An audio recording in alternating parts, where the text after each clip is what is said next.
got attitude like passion fruit, and I master truth. It's the only thing that'll stay consistent. So the magnitude of society, what we have to do is just quite enormous. So to have for you make impact, we'll see something change. Not a miracle, but this type of game is played well. Freedom of jail, the difference is changed. Wearing them well. Corporate slave, not in the cell, but all in my mind. Very confined, should carry a 9. Making my friend, homies, and we gonna bless to the end. Making amends, not in my plane, and I'm making a squad. Out of your men that used to be boys, telling you when I water them seeds.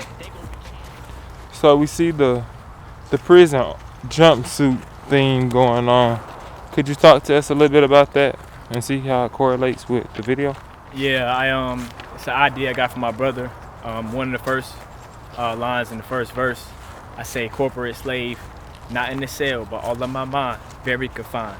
So he was like, that'd be dope, you know, if you take the corporate idea of being like a prisoner, you know what I'm saying, in the system when you're working for a job or whatever, and kind of like correlate that with being an actual prisoner in the system with a number, you know, and a schedule and a routine, you know, because they both have schedules and routines. It's just you're working for one place instead of the other, so it's all corporate slave, you know what I'm saying, corporate prisoner at the end of the day. So that's kind of how the connection is made. So when would you say you first became aware of, you know, just that slave state that the people are oppressed, us being the people? When I graduated from college and I just got out in the world and saw things weren't really how I thought they were, and how it wasn't as easy as I thought it would be. I mean, I was always warned and told that, you know, life isn't easy. You know, you got to be aware of what's to come, but you know, you don't really see it for yourself till you see it for yourself. So that's kind of how I was, and saw how jobs treat people. You know, I'm not going to say any specific companies, I'm just saying in general how a lot of companies don't value their workers. They not only underpay them, but you know, you take off days and you end up losing your job if you're trying to take care of your mental health and your spiritual health and your all kind of health. So it's not about valuing not only the American worker, but the average American people, the average American person. It's about undervaluing them, and that's kind of like the whole corporate slave, not in the cell, but all in my mind. Because obviously I'm not in prison right now, but it's like a psychological effect that it has on you when you're working a job and you feel like you can't do one thing, even if it's minor. You can't do one thing wrong because you might lose your damn job. So that's really what it's about, you know. And then evolution, of course, is just about progressing and making it to the next level. So to me, a garden represents peace. It represents maturity, you know, reaching a certain state of mind. And that's all about evolution. So, what is your message to the people? My message to the people, man, is just be who you are. Don't try to fit in with others, even though it sounds tempting. Listen to other people's opinions, but at the same time, know what you want in your life, because at the end of the day, only you can know what you want.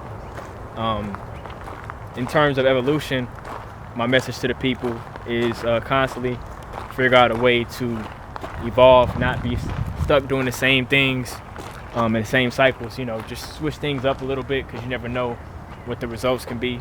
If you just do one thing that's different, it's always have to be something major. Just do one thing that's different, and you'd be surprised at what the results can be. But you got to take that step, and it's scary at first. But you know, once you get there, you realize it's not that bad. You know, whatever it is you're trying to achieve, once you switch up your routine a little bit, you'd be surprised at what can happen, man. So that's my message to the people: just be who you are, and you know, don't let these phonies and fakes throw you off course, man. There's a lot of distractions out here, but don't let anybody stop you from getting to the bag, because at the end of the day, that's what it's about. So you gotta stay on the mission, stay focused, man, and I guarantee you can get just about everything that you want in this life. So, how did you maintain the strength and the power to stay on course and to not be tricked by all the distractions that's out here? Me just being in my own zone, being in my own box, man. And, you know, people say I'm weird, but I don't even care, man. It's all about me. Just, if I have to take my pen and pull it to the side, you know, I could be writing rhymes when I'm out in public and people don't know what the hell I'm doing. You know, I got my phone with me and I'm just like, you know, bobbing my head, I'm jamming out, I'm bobbing out in my own mind. But it's like me, it's therapeutic, because I can block out the distractions and I can do something I love. So I'm killing two birds with one stone. So if somebody say some bullshit to me, I can just say, okay, whatever. Instead of saying something back to you, or instead of like hitting you or whatever, you know, I could just tune you out, you know what I'm saying, get my own zone and do what I do best. And at the same time, just kind of like block out all the distractions from the world, even TV. You know, sometimes the news can be very, very disappointing. So you don't want to always, you want to watch it, you want to keep up to date with it, but you don't want to let it consume you, because at the end of the day, that's what they want to do. They want to ride your emotions.